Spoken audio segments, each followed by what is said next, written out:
ते आपण नंतर बघू. तुम्ही जा आधी नंदिनीशी बोला.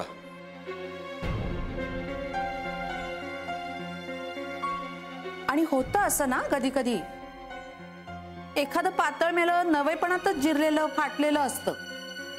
हो ना, नाहीतर काय. एकत्र घेतली होती का पातळ?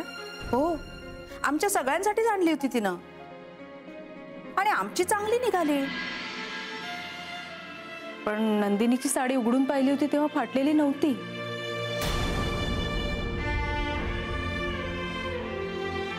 चालायचंच, होतं असं कधी कधी. माफ करा, हा तुमच्या घरचा मामला आहे. पण मला नाही वाटत की उर्मिताईने मुद्दामहून असं काहीतरी केलं असेल. चुकून झालं असणार आणि ठीक आहे, त्यात एवढं काही बिघडलं नाही. नाही, हा तुमच्या मनाचा मोठेपणा झाला सुनीलराव. दादा, उर्मिताई खूप चांगल्या आहेत. त्यांच्याकडून असं काही होणं शक्यच नाहीये. ही सगळी माझी चूक आहे. मी साडी बघून द्यायला हवी होती.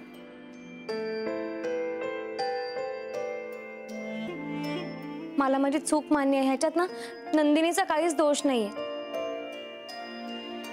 तुम्ही प्लीज तिच्याबद्दल गैरसमज नका करून घेऊ. मी तिला दुसरी साडी देते. I am really sorry. आता कशाला? बघते मी काय ते. मी देते तिला माझी दुसरी साडी. असू द्यावं, असं होतं कधी कधी चुकून. तिला म्हणावं आम्हाला काही वाटलं नाही. अहो, मलाही मुलगी आहेच की. आणि आत्ताच तर मी तुम्हाला सांगितलं ना, आमच्या संगीतानं तर चहाचा ट्रेच सांडला होता पाहुण्यांसमोर. घाबरलेल्या असतात मुली. होतं असं कधी कधी चुकून. तिला सांगा दुसरी साडी नेसून ये, आम्हाला काही वाटणार नाही. आणि त्या साडीवरून आमचं काही ठरणार नाहीये. तुम्ही चांगली माणसं आहात म्हणून हो, पण दुसऱ्या कुणासमोर घडलं असतं तर किती शोभा झाली असती. बरं दिसतं का हे? अक्काबाई, तुम्ही आधी नंदिनीशी बोला. आले हा, तुम्ही राग मानू नका. आले, चल ग.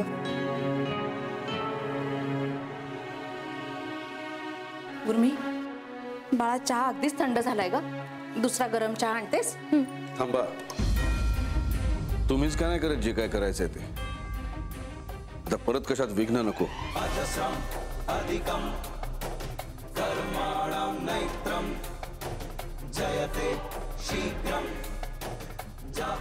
अहो, मी असणारच आहे. बर, मी बघते. तुम्ही बसा. हा, आलेच. बघ, हेही आलेच.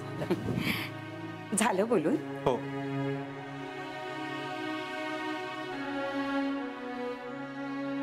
मग आता काय?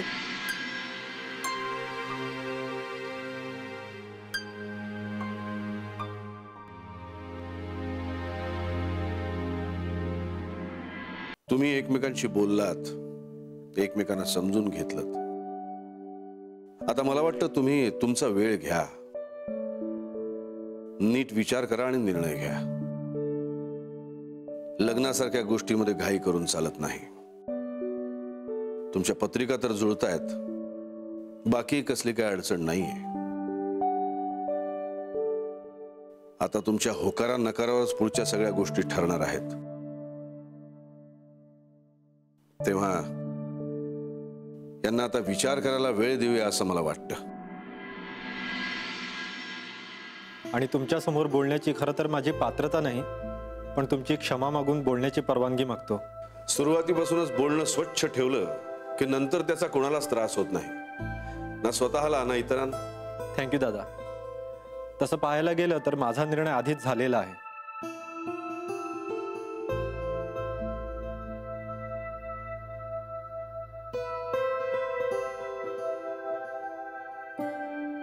पण तुम्ही म्हणताय तसं मला थोडासा वेळ हवाय. त्याआधी मला उर्मिताई आणि पुनर्वसूशी थोडंसं सविस्तर बोलायचं आहे.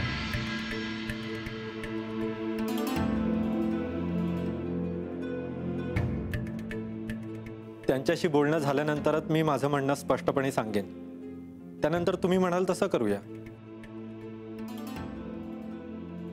नाही पण यांच्याशी काय बोलायचंय तुला? आहेत काही गोष्टी. अरे मग आता बोल सगळ्यांसमोर. मला जरा खाजगीत बोलायचंय.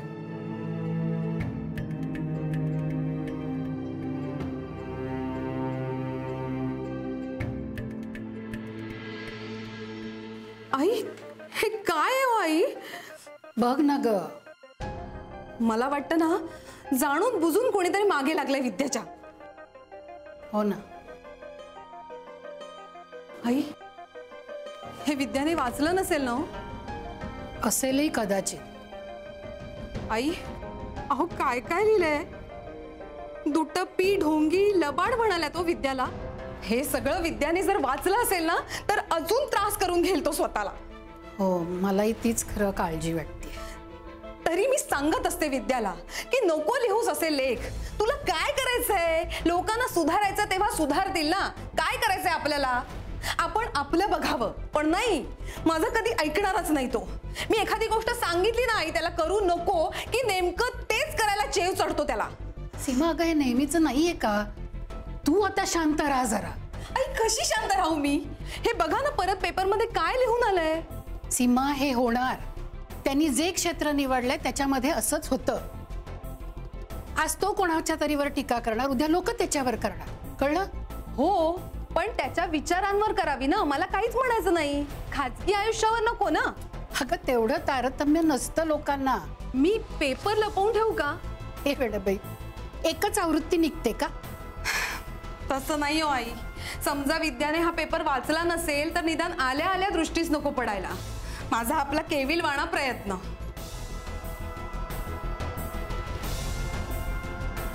मला थोडासा वेळ हवाय. त्याआधी मला उर्मिताई आणि पुनर्वसूशी थोडंसं सविस्तर बोलायचंय. म्हणजे तुमची हरकत नसेल तर. नाही, आमची हरकत कशाला असेल. पण त्यांच्याशी बोलून तुमचा होकार नकार कसा ठरणार आहे हे मला कळत नाहीये. मी तेच म्हणतोय दादा, माझा निर्णय आधीच झालेला आहे. मला फक्त एकदा त्यांच्याशी बोलायचंय. हरकत नाही. तुम्ही कोणाशी बोलावं कोणाशी बोलू नये हा संपूर्णपणे तुमचा प्रश्न आहे. बोला तुम्ही, आणि तुमचा जो काही निर्णय असेल तो आम्हाला कळवा. तुमच्या निर्णयाची आम्ही वाट पाहतो आहोत असं समजा.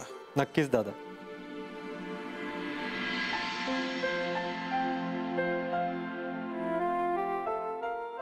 मग निघायचं का? हो चला. नंतर कळवतो आम्ही. थांबा. कुमुद जरा कुंकुला.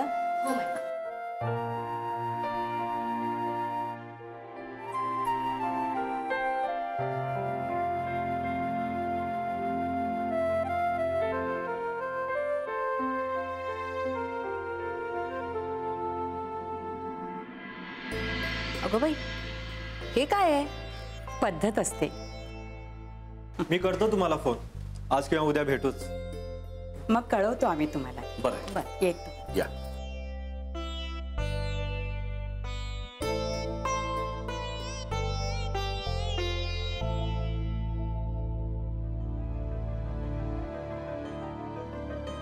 माझ्या पोरीच्या नशिबाची दोर देव पुन्हा हिच्याच हातात का देतोय मला कळतच नाही.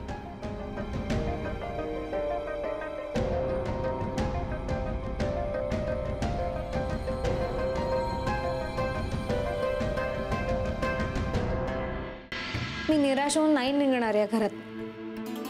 मी सतत सांगत राहीन स्वतःला की माईंच्या मनात स्थान नाही, निदान विश्वास तरी निर्माण करू शकले मी. आणि हे खूप आहे माझ्यासाठी. उर्मी, असं नको बोलूस ग बाळा. माझा पूर्ण विश्वास आहे तुझ्यावर. तू असं काही केलं नसशील. माझं मन सांगतंय मला.